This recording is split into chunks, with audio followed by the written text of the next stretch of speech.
Buenas tardes, gracias por sintonizar el Independiente Radio. Qué gusto platicar este día con el empresario político, fundador de Arena, también empresario, recordamos de lo de las famosas Poquitas Diana, también lo del jabalí, lo recordamos con ACES de automovilismo, bueno, corredor de autos, de gran trayectoria, y me llama la atención toda la parte política, ¿no?, en la que ha estado. Con nosotros Hugo Barrera, empresario político, y como siempre en el programa a un invitado le regalamos un libro. Cuando viene y dije yo, bueno, ¿qué libro le regalo a Hugo Barrera? Y me entró pues una gran dificultad para escoger, no siempre yo escojo cuál. Entonces, mire, todos estos libros que están aquí son biografías, ¿verdad? Biografía de Gandhi, que no necesita presentación, John Lennon también, la biografía de Pancho Villa, ¿verdad? Mexicano, ¿verdad? Luchador de campesino en la lucha revolucionaria mexicana a principios del siglo pasado. Julio César, el emperador romano. El Marqués de Sade, erótico, ¿verdad? Escritor de, novelas eróticas. Frida Kahlo, esposa de Diego Rivera, también. Fidel Castro, de Generales Conocidas, ¿verdad? Rasputín, asesor de los zares en Rusia. Adolfo Hitler, sin presentación también. Entonces son pequeñas biografías, personajes de la historia. Escoja un libro para que se lo lleve. El de Fidel puede escoger. El de Fidel va a escoger. Quiero comprobar. Vamos a ver. Es que aquí se lo regalo, el de Fidel. ¿Sabe por qué? Sí. Quiero ver si todo lo que dice ahí es cierto, porque yo viví en Cuba y yo conocí, yo viví la etapa de cuando Fidel Cuba llegó. En el 59, ¿no? Sería el 58, la guerra. Yo estuve ahí, yo salí de Cuba en finales de octubre del 59. Sí. Y había estado casi 3 años. Bueno, estuvo todo el tiempo. Yo viví todo el tiempo previo. Qué interesante. Sí. ¿Cuántos años tenía entonces, don? 25. Imagínese, yo tengo 82 ahorita. 82 años. Sí. Así que estamos hablando de más de 50 años. 50 años, sí, claro. Bueno, qué interesante saber. Bueno, espero la disfruten, ¿no? La biografía de Fidel.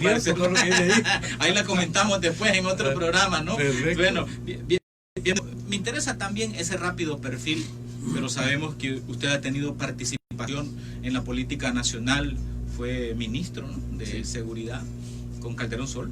Sí. También ha tenido una participación activa en la política nacional, ha fundado partidos políticos, bueno, fundador de Arena, pero también estuvo en otros intentos de otros instrumentos políticos. Evidentemente reconocido como hombre de derecha, al menos así yo lo entiendo, pero ¿es de derecha usted, Hugo? Yo siempre digo que no soy ni de derecha ni de izquierda, sino que soy un poco inteligente. Está bueno eso. Pero bueno, pero a nivel de sus posiciones ideológicas, sus posturas, ¿cómo se ubica usted?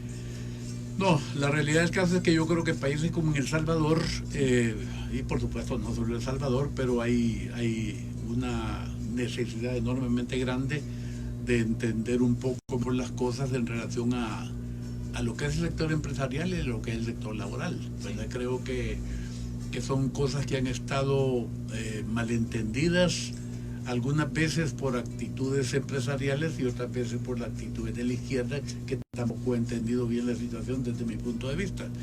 Entonces creo que si queremos que la cosa camine mejor de aquí para adelante, lo que tenemos que hacer es tener un mecanismo de comunicación entre la parte política, entre la parte empresarial y entre la parte laboral. Laboral, correcto. Nunca ha sucedido. Correcto. ¿Verdad? O se ha manipulado de una o de otra manera, pero nunca ha estado orientado, digamos, a encontrar un mecanismo más equilibrado, o más razonable, o más justo, como dice la gente también, de que las cosas se den mejor. Creo que uno de los problemas serios que ha habido aquí, por ejemplo, es los temas de utilidades y los temas de salarios, ¿verdad? Son dos cosas que tienen que mantener un mecanismo mucho más equilibrado, y a la larga, entre mejor gane la gente, más rico se hace el empresario, es la realidad. Porque el empresario vive de lo que vende, y los otros son consumidores, y clientes más plata tengan, pues más consumen, ¿no? Sí, claro. Entonces, bueno, de hecho yo escuchaba antes también, porque cuando yo elaboraba, comencé mis primeros pininos de reportero allá en una revista de la UCA, yo recuerdo que se hablaba de la Diana, que tenía uno de los mejores salarios de las fábricas de ese entonces, ¿verdad? Y ahí estaba usted, pues, en ese momento. Bueno, yo estuve dirigiendo la empresa 51 años, 50, ¿verdad? Sí. Y salí en el 2012. Pero lo que pasa es que cuando uno tiene ese nivel de ocupación, ahí estamos hablando de una empresa de 3.600 empleados en El Salvador, más Guatemala, más Honduras, Nicaragua, Costa Rica, etcétera, ¿no? Pero cuando uno se mete en ese tipo de cosas y de un momento a otro, digamos así, deja aquella actividad tan importante, que además de ser importante la actividad, siempre permitió el espacio para meterse en otras cosas. Hay un montón de como leyendas urbanas positivas, ¿verdad? De que cuando comenzó usted con Pablo Tesac, comenzaron como un carro en el centro de San Salvador y le levantaban así el baúl y ahí ponían a vender buquitas. ¿Es algo así o no? No, ¿cómo? Le voy a explicar. Sí. Lo que pasa es que el socio de Pablo Tesac no era yo, era mi cuñado, casado con mi hermana mayor, que por cierto murió hace como un mes y medio. Ellos eran los socios, pero con una mentalidad bastante lenta, digo yo, y tenían dos empresas, una que se fabricaba materiales de construcción y la otra la de las boquitas. Yo entré a la empresa cuando la empresa vendía más o menos unos $200,000 al año. Y cuando me retiré se vendían $220 millones al año. Bueno, de hecho las boquitas se convirtieron casi en una tradición. Sí, bueno, después de las pupusas ya las boquitas sí, no sé. Pero vamos a hablar de política. Claro. Hugo Barrera, hay que utilizarlo, que lo tenemos acá. ¿Cómo ve el país en este momento? Mira, yo se lo voy a decir de una manera. Yo siento que el señor presidente Bukele está hasta el día de hoy, por lo menos desde mi punto de vista, desperdiciando quizás una maravillosa oportunidad de hacer algo que realmente valga la pena por El Salvador. Y El Salvador incluye no solamente su territorio, sino que la población. Y es una verdadera lástima porque yo siento que él debería de repensar un poco sus actitudes, pensando en lo que ya dijimos, pues en el desarrollo del país. Y ojalá que yo me equivoque, y ojalá que él corrija, ojalá que tome una actitud que vaya más en beneficio del desarrollo de la nación, ¿verdad? Eso es lo que yo veo en este momento. Ya tenemos un poco más de un año de gobierno de Bukele, y la realidad del caso es que con todo y que se le han caído en medio el tema de la pandemia y otras cositas más, pero aún con todo y eso, yo siento que el presidente de la República de El Salvador, por constitución y por lógica, debe de hacer un esfuerzo bien grande para mantener la armonía interna, cosa que no está sucediendo. ¿Qué es lo que menos hay? Es un desbarajuste completo, y yo no sé qué es lo que el equipo de él también, en vez de aconsejarlo, decirle, mire, arreglemos esto de alguna otra manera, pues lo imitan. Usted lo que tiene es un grupo de gente muy difícil de entenderse con ella, da la impresión esa.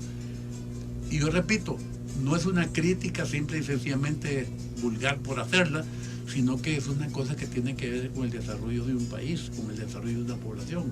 Por ejemplo, hasta el día de hoy yo no sé absolutamente nada que esté orientado a promover inversiones en El Salvador para generar empleo, por ejemplo.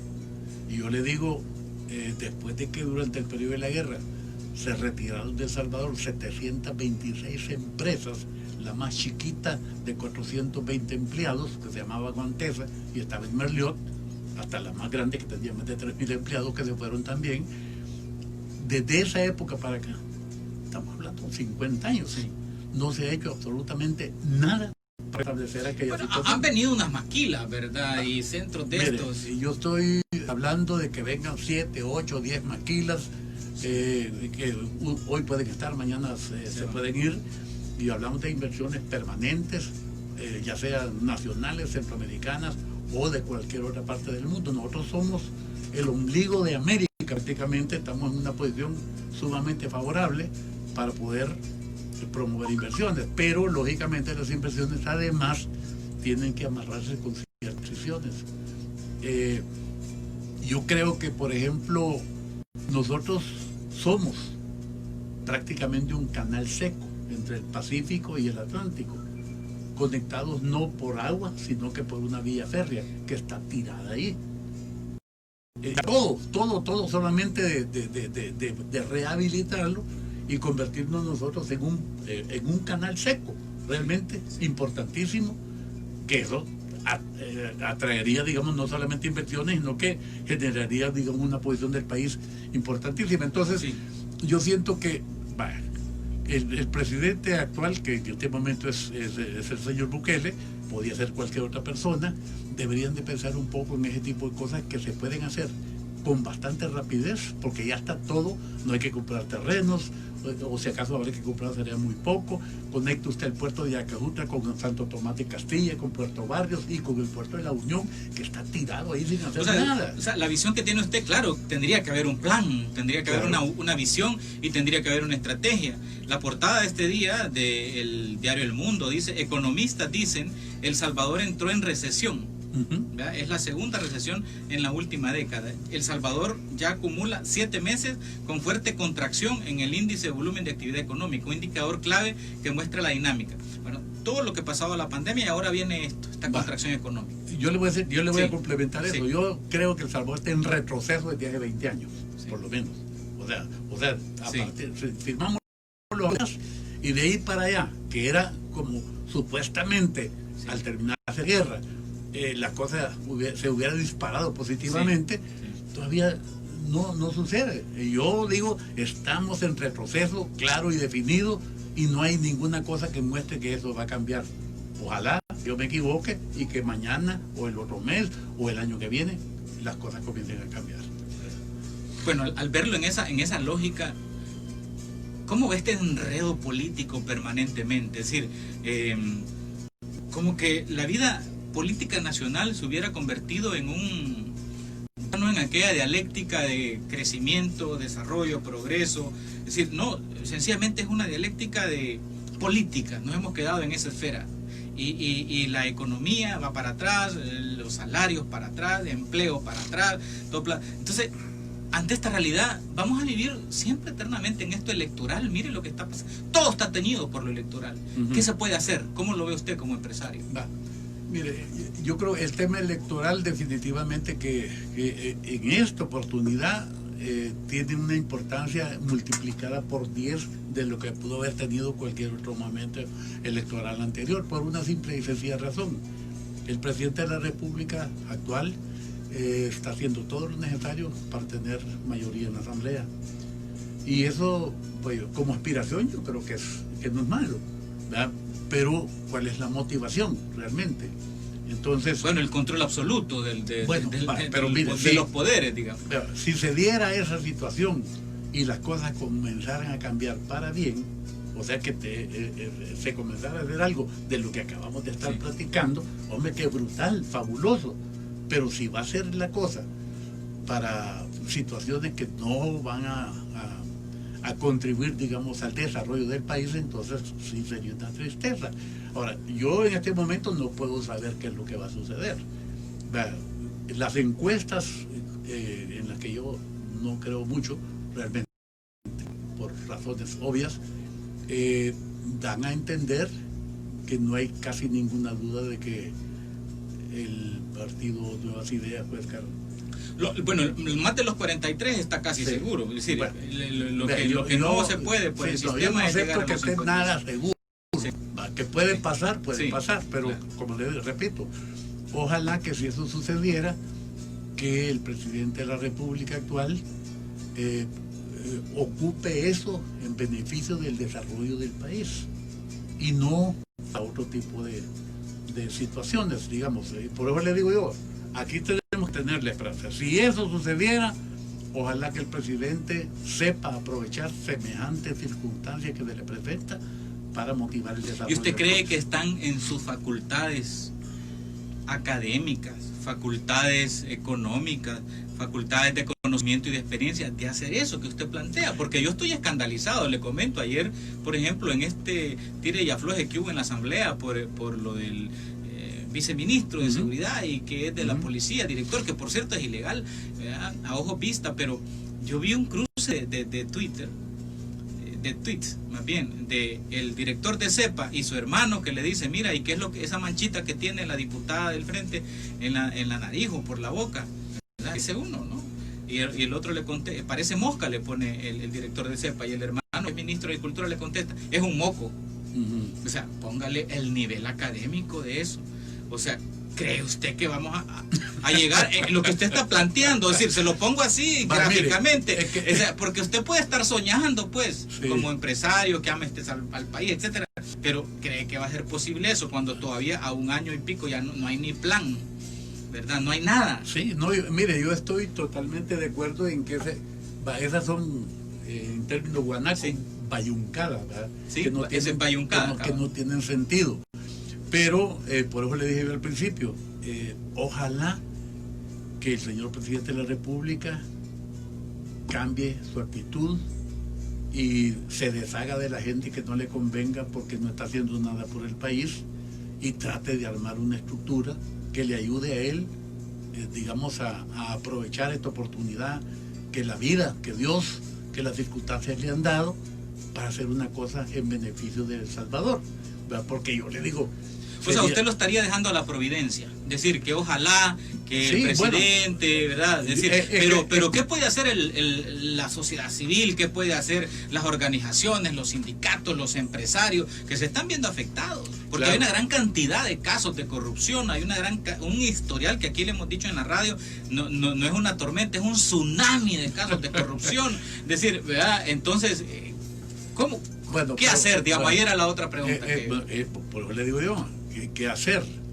Si el presidente de la República no reacciona como debe, como el país necesita que reaccione, entonces esto va a ser un fracaso que a la larga hasta él lo va a arrastrar, ¿verdad? Y entonces, qué tristeza sería, vuelvo a repetir, teniendo semejante oportunidad de hacer algo con un apoyo popular monstruosamente grande y desperdiciar todo eso, ¿verdad? El país definitivamente necesita ayuda. Todavía tenemos rezagos de los efectos de la guerra que nos siguen perjudicando. Por eso le dije yo al principio, mire, 726 empresas se fueron de El Salvador en la época de la guerra. Hasta el día de hoy, 2 o 3 han regresado. De las 2 o 3, hay 2 que ya cerraron y que se van, creo que Jumex y Maseca, ya se fueron, están cerradas. Sí. O sea, ¿por qué se fueron? En este momento algo tiene que haber pasado, no sé si fue en el gobierno pasado o qué, pero no se está haciendo lo que El Salvador necesita. Nosotros tenemos una densidad poblacional quizás la más grande de América, ¿verdad? Sin embargo, no estamos haciendo absolutamente nada para que ese montón de gente tenga una forma de ganarse la vida adecuadamente. Y al revés, o al contrario, digamos que él lo está haciendo, queriendo acostumbrar a la gente que con un par de paquetes de babosadas que le van a dar, lo van a tener convencido de que vote por alguien o vote por otro. El asunto es que la gente tiene que tener una forma de vida que le permita que por su propio esfuerzo no solamente ganar lo que necesita para sustentarse, sino que tener la oportunidad de crecer dentro de la misma empresa y desarrollarse de tal manera que de aquí a mañana incluso puede llegar a ser empresario también. Ese es el punto, ¿verdad? Mire, cada gente que está vendiendo jocotes en un canasto, hay un ejemplo de Pedro Julio Hernández, sí, por ejemplo, que yo le tengo mucho cariño y admiración. Hernández, sí, líder de los vendedores. Exactamente, yo le tengo mucho cariño y aprecio y admiración también. Creo que es un hombre valioso, que entiende muchas cosas y entiende más que mucha gente aquí, pero no tienen cómo salir adelante, porque no hay quien se ponga a pensar un poco en darle a esta gente apoyos que les puedan servir para su desarrollo. Bueno, volvemos al tema del empleo y la contracción y el atraso económico. 2:22 p.m, hablando con Hugo Barrera, empresario, político, fundador de Arena. Bueno, un hombre reconocido en el país, fue ministro de Seguridad Pública, con una participación, bueno, importante en la vida del país en los últimos 40, 50 años, ¿verdad? Sí. Importante, más en la vida empresarial también. Trabajó por años en la Diana, esta marca reconocida, Y bueno, vamos a platicar con él también a fondo, bueno, cuando regresemos.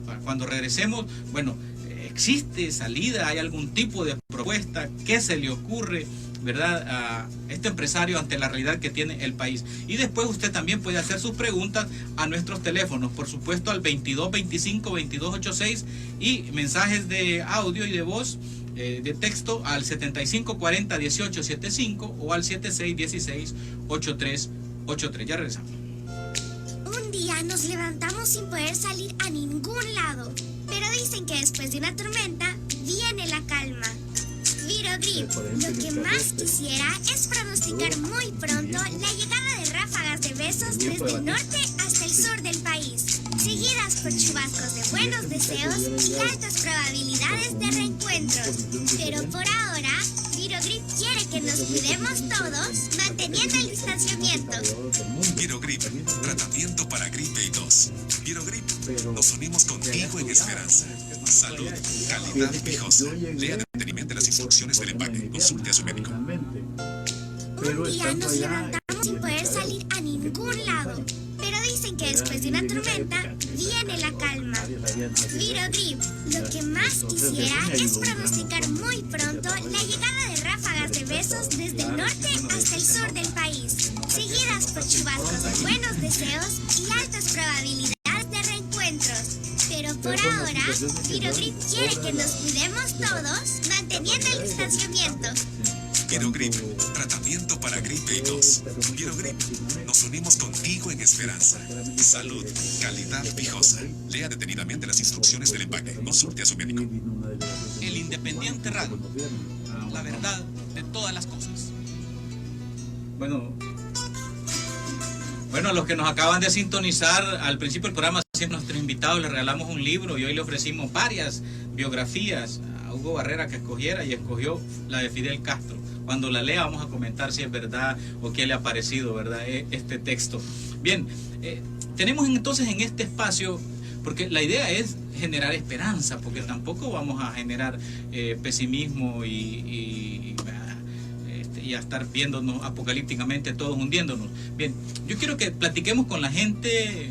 Ya saben las reglas, respeto, al no más faltar el respeto, pues nosotros le decimos adiós al oyente, pero aquí lo tienen, pregúntenle, un empresario exitoso como empresario y también, bueno, como político de muchas batallas, fundador de los primeros fundadores de Arena con Dawison, está aquí ahora en el Independiente Radio. Sí, buenas tardes, le escuchamos, adelante. Muy buenas tardes, Walter. Diga, le escuchamos. Te felicito por tu programa. En esta oportunidad está ahí don Hugo de la empresariana. Comentar, quiero ser breve, pero Por favor. el país ha entrado en una situación bien complicada. Nosotros tenemos una crisis estructural, tenemos una crisis de la globalización, tenemos una crisis de pandemia y hoy se nos agrega otra crisis, que es la que estaba diciendo el estimado señor política. Mi respeto a cómo manejaron Arena el país, aunque no estuve de acuerdo, porque el plan de gobierno que prevalece en este país es el de 1989, el de Félix Cristiano. Ahí está el fondo, ahí está la filosofía, la dialéctica económica para El Salvador. Luego, cuando ocurren los acuerdos de paz, todo aquello hermoso, pero ocurre que en la economía nosotros sumamos una cantidad de cosas en un territorio tan pequeño. La densidad poblacional de América Latina y el Caribe mayoritariamente la tenemos nosotros. Y luego tenemos ahora un problema, y ese problema no es de una solución fácil, es una complejidad, incluso de actores internos y externos. No solo es de hablar de el agente familia, el agente gobierno, el agente empresa, sino que todo eso es interrelacionado. Excelente Por lo tanto, su planteamiento. Vámonos al grano. muy bien. Sí. Entonces, ¿qué es lo que este gobierno presenta? Prácticamente nada. Nada. Entonces, yo quiero hacer una pregunta hacia ustedes. Diga. Si este proyecto responde a una intencionalidad nacional o internacional. Bueno, muchas gracias por su participación esta tarde.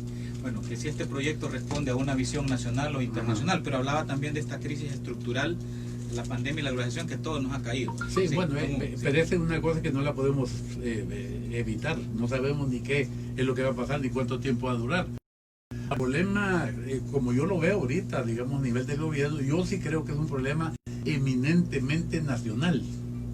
Que aquí no creo yo que haya normas internacionales o presiones internacionales de ningún tipo para hacer una u otra cosa. Lo que está sucediendo son cosas bien comunes y corrientes.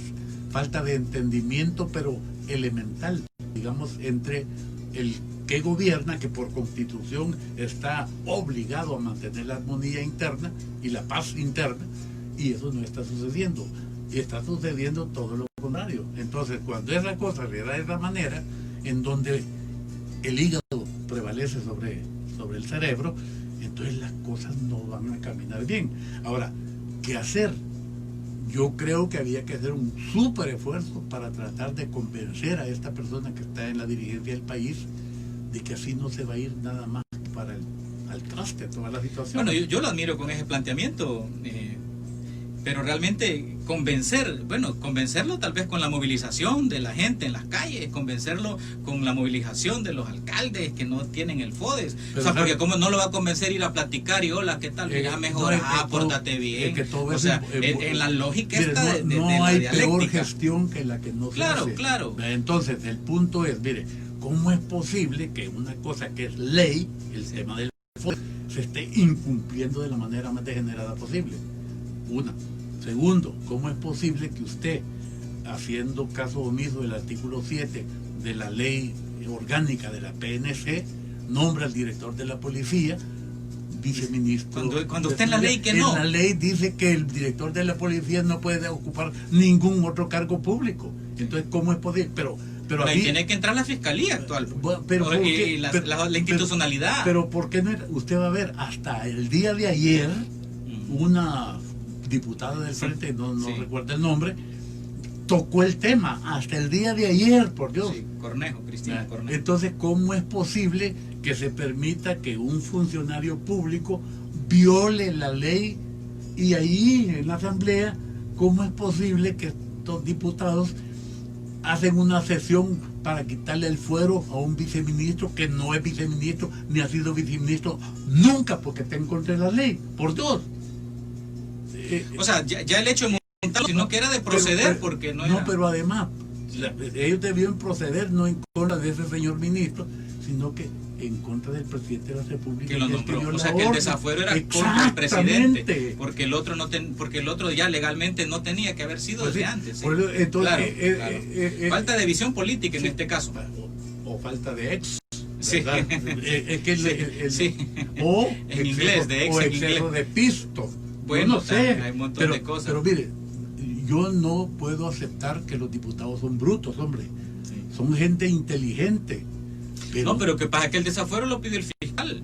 O sea, no fueron los diputados. Si no fueron los diputados. La asamblea le dice, mire, vaya el chorizo. Sí. Eso no es así. El asunto, lo que usted tiene que hacer es que se cumpla la ley. Que se cumpla la ley y traer un desafuero contra el presidente por haber hecho esta ilegalidad. Pero también la asamblea, porque solo porque el fiscal lo pidió, ya le voy a poner. No, hombre. Bueno, telefónica siempre con el respeto, por favor, a nuestros oyentes y con la debida, pues, armonía. Buenas tardes, le escuchamos. Buenas tardes. Dígale. Sí, Buenas. le habla el ministro de Seguridad. Diga.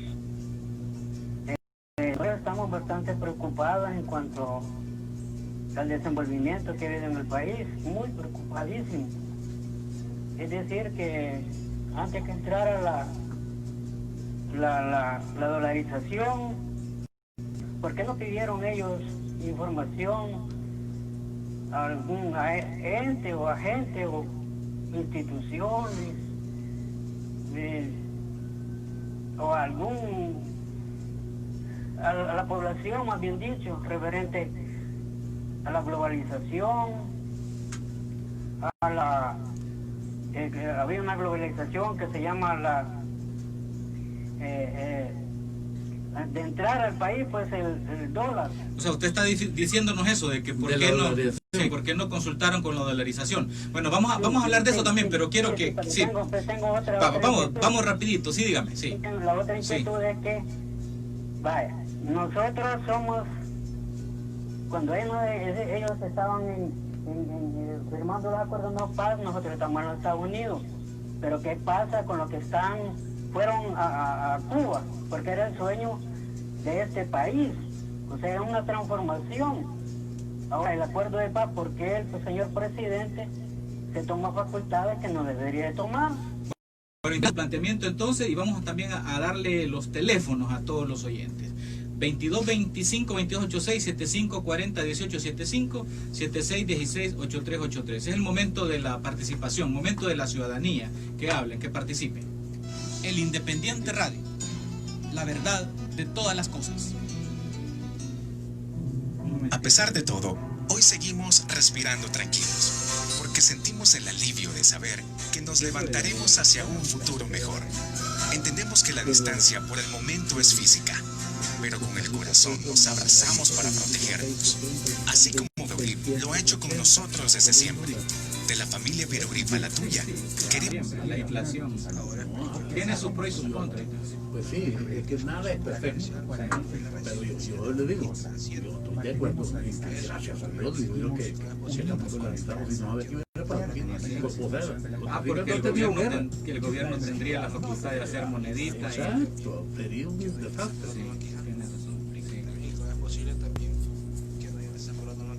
Juegos con mis hijos. Mi energía se transforma en nuevas formas de aprender. Y hoy toda mi energía se transforma en muchas ganas de trabajar. Con Neurocampolón Energy transformamos nuestra energía mental y física en algo positivo. Con Neurocampolón Energy tenemos la energía para salir adelante. Neurocampolón Energy, complejo B más complejo de ginseng. Fijosa, unidos con esperanza. Detenidamente las instrucciones del empaque. Consulte a su médico. El Independiente Radio. A ver, viene otra llamada. Todas las cosas. Participe. Es el momento de la ciudadanía. Haga oír su voz. ¿Y usted qué opina? Acá usted vale. La verdad es que este programa tiene sentido este programa por la audiencia, por lo que participan. Los oyentes del Independiente Radio están en la jugada, ¿verdad? De lo que pasa, del análisis. Y tenemos otra llamada. Adelante, buenas tardes. Una pregunta de isofacto. Adelante, diga. Don Hugo, Sí, vamos a ver, danos retorno, por favor, aquí. Sí, adelante. don Hugo, ¿qué piensa usted que a estas alturas un soldado gana más que un médico? Nada.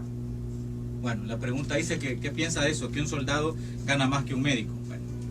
Bueno, mire, sí, todo lo que ha sucedido es que es un soberano desorden en ese sentido. En primer lugar, yo estoy de acuerdo que el soldado gane bien, pero que el médico, después de todos los esfuerzos, de todos los estudios, de toda la dedicación y de todo lo que hace por sus semejantes, no puede estar peor que el soldado, por Dios. Así de simple, ¿verdad? Entonces, para usted es un desorden. Exactamente. Mire, y con esto de la dolarización del oyente anterior... ¿Sabe qué es lo que pasa? Que los médicos, por ejemplo, no van a acompañar a nadie para que logre ciertos propósitos políticos, y a lo mejor los soldados sí, ¿verdad? Sí, claro. Bueno, me estaban contando de que se habían metido a la fuerza en la imprenta donde está el Tribunal Supremo Electoral. Imagínese, eso es ilegal. ¿Verdad? Y que entró hasta la policía, hasta ponerse a las pal de las imprentas. Suerte que no ha llegado el papel.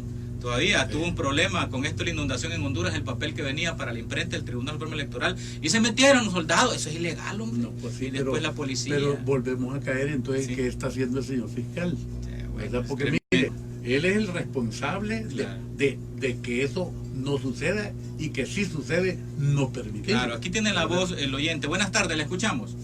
Díganos. Sí, diga, le escuchamos. Sí. Parece ser que la derecha tiene aprobado una ley control territorial, que la ha presentado el Mauricio Vargas. Es un proyecto de ley, es un proyecto de ley sobre seguridad, le vamos a preguntar. Sí, correcto, sí. ¿verdad? ¿Qué problema lo va a traer a toda la ciudadanía? Pues sería territorio controlado por los militares. Sí, vamos a hablar de ese tema, solo que después lo retomamos, un proyecto de ley que han presentado para el control no sé qué, y hay oposiciones ya de distintas organizaciones sociales y academia, pero me interesaba la dolarización de este oyente, porque bueno, muchos dicen que por la dolarización está lo de la crisis, pero hay voces divergentes. ¿Qué piensa usted? Sí, no, mire, lo que pasa es lo siguiente, yo creo sinceramente que si nosotros no hubiéramos dolarizado la economía, habiendo tenido un montón de años de guerra y situaciones bien complicadas que no han tenido otros países, por ejemplo, el caso de Costa Rica de 6.60 por $1 anda en cerca de 700 pesos por $1 en este momento, sin guerra.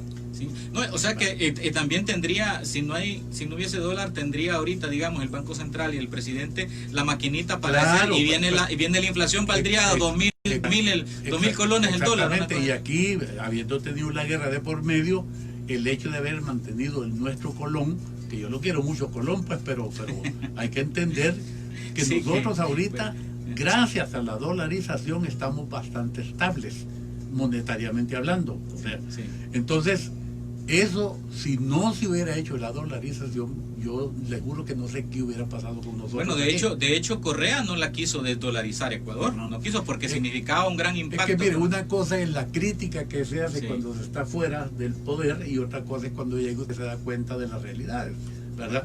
Entonces, yo en lo personal considero que la dolarización más bien nos ha acarreado bastante beneficios, porque nos ha mantenido bastante estables, casi en los precios. Bueno, se hablaba, por supuesto, de la rumorología política, de que si se le complicaba lo de la deuda al presidente, iba a desdolarizar para tener una moneda nueva, ¿verdad?, diferente, que no se llamaría Colón, y ahí tener ya la capacidad de hacer la maquinita, y ahí sí es la debacle económica. Sí, ahí sí nos vamos al hoyo todos. Tenemos otra llamada. Buenas tardes, le escuchamos. Adelante, le escuchamos. Hola. Sí, bueno, se nos fue la llamada. Bueno, entonces, ¿cómo ve la cosa? Esos son los oyentes que están participando. Yo la verdad es que siento que hay como bastante preocupación, ese ambiente de conflicto permanente. Sí, buenas tardes, le escuchamos. Sí, diga, buenas tardes. En tu programa. Gracias. Y con todo respeto de altura, ¿verdad? Para el y reconocido don Hugo Barrera, ¿verdad? Sí. Te está saludando el panorama, un veterano de guerra, lisiado de guerra, de aquí de San Vicente. ¿Lisiado del FMLN o del Ejército? Del FMLN. Adalberto soy. Adalberto, adelante, Alberto.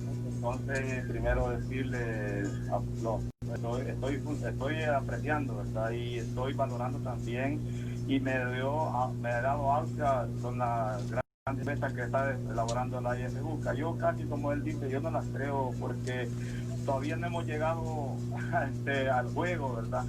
La cancha no está en el terreno todavía. Entonces, por tanto, yo dije ahora en un medio de que esa encuesta les tiene mucho que desear. ¿Por qué? Porque tienen que actualizarla. Al momento de año y medio tienen. Veamos aquí el funcionamiento, cómo ha estado, cómo ha funcionado. Yo creo que esa encuesta ahorita tienen que preguntar es la parte cuando era del gobierno, porque solamente dice Arena, FMLN, que es dando, nadie los quiere.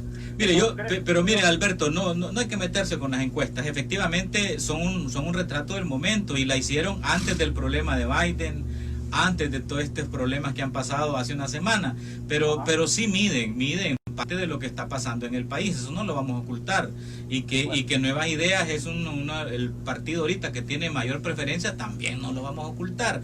Más bien hay que tener ojos de apertura para entender lo que está pasando, es decir, porque no se puede uno cerrar. Adalberto, mire, es duro, pues, pero como periodista, como académico, yo le tengo que decir, los datos ahí están, y los datos hay que, recibir. Evidentemente, de aquí para las elecciones falta bastante. Pero tal vez Adalberto tiene un punto importante, y es el hecho de que las otras fuerzas políticas tienen que hacer un gran montón de cosas para tratar de que eso no suceda, o suceda en una proporción menor. Digamos, hasta ahorita, yo le digo, a mí me da tristeza, me da dolor de alma ver qué es lo que está pasando cuando hay otras fuerzas políticas importantes que han hecho mucho por El Salvador, y que por el hecho de que 2 o 3 personas ladronas que están acusando a la institución de ser corrupta. La institución no es corrupta. ¿Se refiere a Arena? Yo diría los dos. dos. Al partido político, digo, de alguna manera lo están acusando. El asunto es que un grupo que está en el gobierno en este momentito está acusando de corruptos a todos los demás. Y la realidad del caso, ahí estoy de acuerdo con Alberto, que es lo que va a pasar. Solo año y medio estamos hablando de esto. Y hay dudas horriblemente grandes al respecto. Corrupción del gobierno, ¿verdad? claro. Entonces, pero volvemos a ver, no es corrupción del gobierno, es corrupción de algunas personas que están en el gobierno. Y ahí es donde yo soy de la idea de que antes de atentar en contra de la institucionalidad de los partidos políticos, hay que atentar en contra, o hay que actuar en contra de los individuos desgraciados que están saqueando al país. Esa es la realidad. Sí, pero no sucede. Entonces nos vamos acusando no a Arena, porque o el FMLN o el PF, son instituciones que no actúan. Quienes actúan son los individuos. Correcto, es correcto. Tenemos otra participación. Buenas tardes, le escuchamos. Adelante. Díganos. Sí. Hola. Bueno, se nos fue la llamada. Ahora, ¿y no siente usted tristeza, preocupación de ver a Arena en ese estado de 5% en algunas? ¿Cómo Claro, se siente como claro. fundador? Bueno, la realidad del caso es que se han cometido errores graves por parte de individuos que repercuten en la parte institucional, Sí. ¿verdad? Pero yo digo que todo eso es remediable. Pero cuando en las dirigencias, y no me refiero al actual, tú que reciente, pero en las dirigencias anteriores había oídos sordos a todas las opiniones al respecto. Se les anunció, miren, esto va a ser un problema serio. Ha llegado una debacle completamente. Ese debacle que está exactamente. en los Pero partidos. ¿quiénes son los responsables? Los diputados o del FML. No, hombre, No. los dirigentes anteriores. No, y que fueron muy consentidores con esos temas, y lo que más resiente la población es la corrupción, en Arena y en el Frente también. Bueno, y el escándalo de la corrupción actual, para ser justo. Buenas tardes, le escuchamos, adelante. Diga. Yo definitivamente, cuando dolarizaron, yo en cierto modo estaba de acuerdo, pero que era la dolarización para que la empresa privada comprara el producto sin andar haciendo cola en los bancos, cambiando el montón de monedas. Lo que nunca estuve de acuerdo es que de una sola vez recogen los dólares, se recogen los colones y dan dólares obligados. Gracias. Bueno, excelente. Mire. El punto es más que válido, pues, pero Sí. la realidad del caso es que el país está dolarizado. Y si bien es cierto que al principio se dijo que iba a haber ciertas monedas, que tampoco sucedió, ¿verdad? Y la realidad del caso es que lo que hay que ver es qué es lo que ha pasado en relación a otros países de Centroamérica que no se dolarizaron. Y yo por eso pongo el caso de Costa Rica, 60, por $1 andan en cerca de 700 pesos. Por No, y ahorita $1. estaríamos más de 2.000 por a saber sin haber tenido Sin guerra en guerra, los países. claro. Entonces, Bueno. mire, el tema de la dolarización no es del todo malo, que puede tener sus deficiencias y sus errores. De acuerdo, hay que corregirlo, pero corrijamos. No estemos pensando en regresar a una cosa que nos puede afectar mucho más. Bien, tengo dos mensajes de dos personas distintas. El primero dice, la pregunta es, ¿por qué en los medios de comunicación se dice siempre que la Asamblea está en confrontación constante con el gobierno? Cuando no es así, la Asamblea siempre trata de arreglar la improvisación y el desorden del gobierno y mantiene la Asamblea el equilibrio. Bueno, esta es una voz que defiende a la Asamblea Legislativa. Tengo este oyente que nos escribe de San José La Majada, en Aguachapán. Soy de pensamiento de izquierda y reconozco que don Hugo Barrera es de pensamiento conservador. Sin embargo, lo admiro y es digno reconocer todo el aporte que le ha dado a El Salvador. Ahora más que nunca se necesita que hagamos planteamientos en conjunto. Lo dice que es de izquierda, ¿verdad? La encuesta refleja que hay un 40% de votantes potenciales que no les interesan los partidos políticos. Esos votantes finalmente se irán por partidos tradicionales. Interesante lo que dice aquí el amigo de apellido Velázquez, que nos escribe desde San José de la Majada, y nos dice que hagamos planteamientos en conjunto. Fíjese Exacto. qué interesante. Sí. ¿Qué piensa de eso? No, es lo que yo dije hace un ratito. Yo creo que, mire, el país necesita que las fuerzas de izquierda, las fuerzas de derecha y el gobierno actual se sienten a platicar buscando soluciones para el país, para la población. en términos generales. Aquí necesitamos a gritos que haya inversiones. Sí, pero no quiere el gobierno sentarse, bueno, Hugo. no, Entonces si no quiere, porque no va a querer sentarse. Pero entonces... Porque él cree que eso es cogobernar. No, pero yo le voy a explicar una Sí. cosa. Hasta el día de hoy, Sí. ni de la derecha, ni de la izquierda, ha habido posiciones serias en ese sentido. No, pero yo he escuchado aquí en este Claro. programa, lo dijo Javi, invitando al presidente al consenso, a Ajá. sentarse, a respetar. El presidente no quiere ir. Ujú. Yo he escuchado a Bueno, diputados que Pero lo dicen. Lo pero- primero que tenía que hacer Javi, como Sí. presidente de ANEP, es llamar a las fuerzas políticas de la Asamblea a hacer un bloque conjunto y todos hacerle planteamiento serio al presidente de sentarse para ver cómo se encuentra salida. Si el presidente lo acepta, ganamos todos. Si Sí, el no. presidente no lo acepta, pierde el presidente. Esa es la realidad.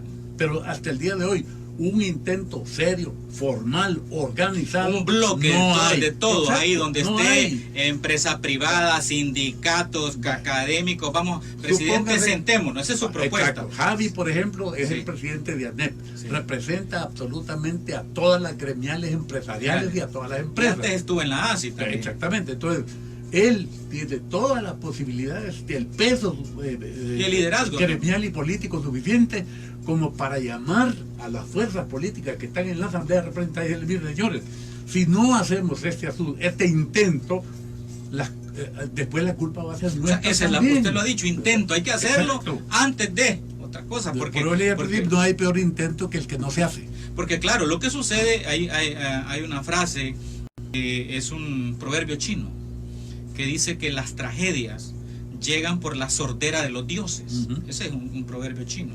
Bueno, esto nos va a demostrar la sordera, porque lo que usted está planteando es, demos ese paso, si él no escucha, bueno, ganamos nosotros, ¿verdad? Pero si él escucha, ganamos todos. Bueno, está bien, hace falta ese paso, hay que darlo, pero rápido, porque Exacto. sin nada de que esperamos, sentemos. Por eso le digo platiquemos. que algunas veces esto no se trata de cosas de ideología, sino que se trata de pragmatismo. Aunque claro, esto va a reforzar la activa del presidente de que la derecha se une y que están en una componenda y todo el rollo ese de... Por la eso, pero narrativa. mire, a la larga, aquí Sí. esto tiene que ser una estrategia. Claro. Si Javi Simán, que es presidente de ANEP, busca contacto y se comunica con las fuerzas políticas que están representadas en la Asamblea y los llama y hacen un bloque para hacerle una propuesta al presidente y se la hacen, pero públicamente, Si no, ir a en secreto, ir a entregar ¿verdad? la carta ahí, Si todas el las presidente fuerzas. lo recibe y le hacen el planteamiento. Si el presidente lo acepta, Dejan va a la ganar- carta. gana el país. Sí, sí, Si el presidente no lo acepta, pierde el presidente. correcto. Esa es la Y empieza realidad. otro tipo de Exactamente, movilizaciones. no parar. Bueno, ese es un planteamiento que me parece como estrategia pues interesante, ¿verdad? Ujú. Interesante, que también que puede ser, usted hablaba de Javi, pero puede ser la convocatoria que la haga un grupo de académicos, una universidad, etcétera, o quienes fueran, Sí, pero que traten, exacto. que sean nucleadores, que tengan esa capacidad. Es crear un bloque que pese lo suficiente como para que al presidente le cueste. Sí. Correcto, es exactamente, me parece interesante eso, que surja como una propuesta y como una idea de aquí, del Independiente Radio, ¿no? Que es urgente, Sí. no solo es necesario, es urgente hacer algo de esa naturaleza en beneficio del país, hombre. Mire, si aquí, yo después de esto de la pandemia, yo no sé, le digo, espérese que llegue en febrero, marzo, y ahí Sí. para adelante, aquí la crisis va a ser bien dramática. Mire, Socialmente hablando. me decía un amigo, ex compañero, ¿verdad? Bueno, que tiene una especialización en economía y que ha sido funcionario y está en estos organismos internacionales y siempre lo que me dice le sale porque es un experto en eso.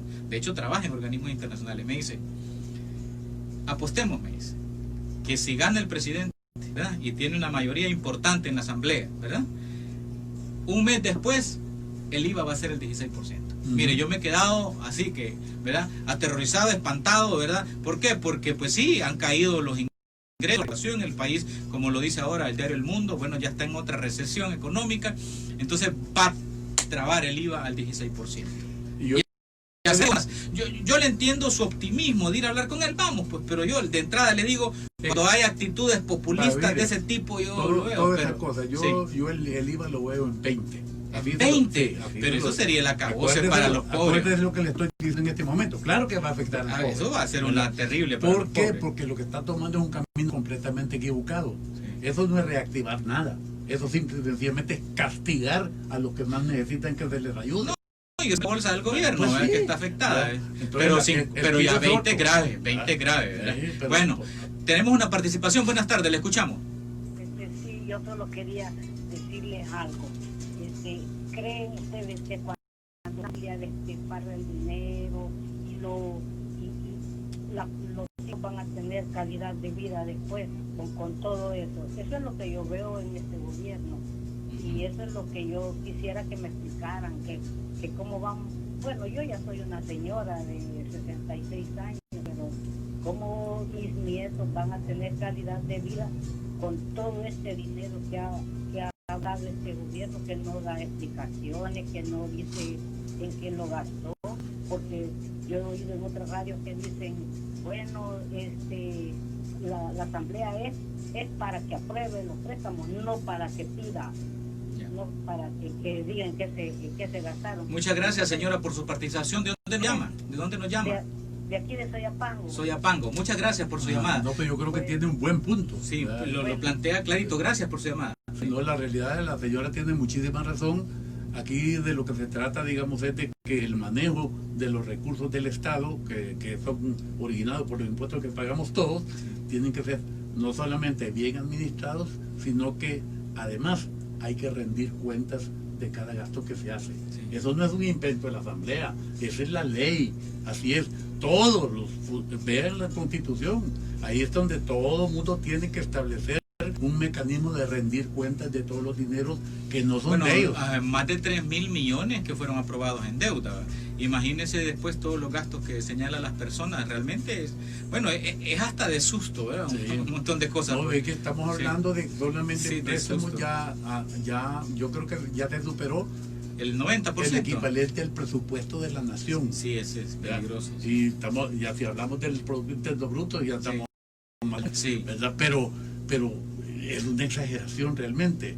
Pero el asunto es, supóngase que eso se dé como válido, que se prestó esa plata, pero se tiene que rendir cuentas de todo. Y si un ministro quiere, violando la Constitución en ese sentido, entonces el señor presidente de la República o lo destituye o lo hace que cumpla con lo que manda la Constitución. Ahora, en la encuesta esta de la UCA señalaban, pues sí, que ven como corrupción a Arena, el FMLN, y que todavía no le hace mella en la imagen esto de la corrupción al actual gobierno. Parte de la reflexión. No, yo que creo decía. que sí. Sí, ve. yo sí creo que le ha hecho bastante daño ya, Sí. ¿verdad? Y es más, eso se va a ver en las elecciones. Sí, porque de hecho la de los alcaldes no está tan bien para Nuevas Ideas, habla de 44, ¿verdad? Y en las alcaldías es donde está el poder local, digamos, ¿verdad? Bueno, pero la realidad del caso es que no le interesa. Sí. El interés de ellos está orientado a sacar más de 43 votos. Sí. Ese es el objetivo, por razones, digamos, que hay que entenderlas perfectamente bien, porque todos los funcionarios, digamos, que no, Segundo grado, casi segundo todo. grado no, por la Asamblea. Sí. ¿verdad? Entonces, que algunos son con los 56 votos. ¿verdad? Claro. Pero no, yo sí le digo que, yo insisto más, otra vez, debe de haber un mecanismo estratégico de todo lo que en este momento se puede tildar como oposición, pero dentro de eso incluyo a la empresa privada y a los sindicatos de este país que representan a muchos trabajadores, que se platiquen, que armonicen sus posiciones y que le hagan un planteamiento serio al presidente de la República. Si no, esto no va a cambiar. Y el perjudicado al final de todo va a ser el sistema económico en términos generales, que eso perjudica especialmente al asalariado, ¿verdad? Entonces, por eso hay que ponerle mucho cuidado. Bien, vamos con una pregunta rápida. Esta tarde hablando con Hugo Barrera, empresario político, bueno, de Generales conocida en la participación en la fundación de Arena, impulsador también de todos estos instrumentos políticos de la derecha. ¿Qué opina usted de estos nuevos instrumentos que hay de la derecha? Está Nuestro Tiempo, que surge el muchacho Johnny Wright, tiene este proyecto. ¿Qué opina también de esa posibilidad de que se crean, que surjan nuevos instrumentos políticos? Mire, acuérdese que eso es una cosa que está permitida en la Constitución. ¿verdad? O sea, nuestro sistema político es pluralista y se expresa a través de los partidos políticos, que dicen incluso que son el único instrumento para el ejercicio de la representación del pueblo en el gobierno. Sí, pero la derecha y los empresariados se veían representados políticamente como instrumento en Arena, por eso me refiero. Sí, no, y usted como empresario le pregunto, ¿hay otro instrumento en que ustedes crean o le siguen apostando los fierros a Arena? No, mire, hasta ahorita cada quien va a hacer lo que estime conveniente. Aquí, y yo no hablaría ahorita de partidos políticos, sino que hablo de defender un sistema, ¿verdad? Entonces, lógicamente el sistema capitalista que se ha dado en llamar... Neoliberal le dicen. Sí. Capitalista en general, sí. Yo creo que hay que defenderlo, porque de ahí depende el desarrollo del país también. Pero solo quiero terminar mi puntito ese. Cuando yo hablo de esto, de que el sistema es pluralista y se expresa en los políticos, ese artículo, mientras no sea reformado, no permite que haya candidaturas independientes, hombre. Sí. Para mí el diputado independiente, que aparte de que lo veo que es bastante dinámico, antiguo, y me cae bien, pero para mí no es diputado, porque viola la Constitución. Entonces yo no lo acepto a él como diputado, aunque sea excelente. Pero la sala hizo jurisprudencia ahí. No, eso, o sea, la sala violó la Constitución, que es otra cosa. ¿Verdad? Entonces, mire, yo no puedo crear jurisprudencia violando la Constitución, por Dios. Por eso le estoy diciendo, el artículo 85 es claro. Aquí, yo en lo personal estoy de acuerdo con que haya diputaciones independientes, pero para eso hay que reformar el artículo 85 de la Constitución primero que nada. Bueno, una plática interesante con Hugo Barrera. Espero disfrute la biografía de Fidel Castro que le hemos regalado a Hugo Barrera. Esperamos la disfrute y la comentamos en el próximo programa, ¿le parece? Para ir evaluando cómo están las cosas. Bueno, gracias. Y definitivamente gracias a los oyentes, a todos los que han escrito, a todos los que nos han enviado saludos y nos han estado pues reportando la audiencia, ¿verdad? Y encantado, ¿verdad? Bueno, desde Walter estoy en Miami, en Denver, Colorado, nos escriben, Denver, Colorado. Sí, también tenemos otro, El Salvador, más que subdesarrollado históricamente, ha estado y está mal administrado, dominado por intereses mezquinos. Buenas tardes, gracias por el programa. Qué gente, yo siento que don Hugo no habló mucho, pues tiene temor a que le cierren la fábrica. ¿Cuál? Bueno, de la fábrica. Bueno, y vamos a ver este oyente que dice aquí, a ver, ¿qué dice? A ver. Mire, yo con todo respeto para el invitado, pero siento que él lo oigo muy iluso. Muy iluso, dice que lo vio. No iluso, está muy idealista. Muy idealista, bueno, lo mismo que yo le decía, pero bueno, él nos explicó la forma, ¿verdad? Muchas gracias. Y finalmente otro oyente dice, la Asamblea Legislativa merece una renovación de rostros. Los partidos de oposición deben renovarse si no están condenados a desaparecer. Gracias por venir. Solo le aclaro que antes que, digamos, cambio de rostros, lo que necesita es cambio de estrategias, planes orientados al desarrollo del país. Sí, excelente. Muchas gracias. Que la pase bien. Hoy puede ser un gran día. Bueno. Yo lo pago acá para...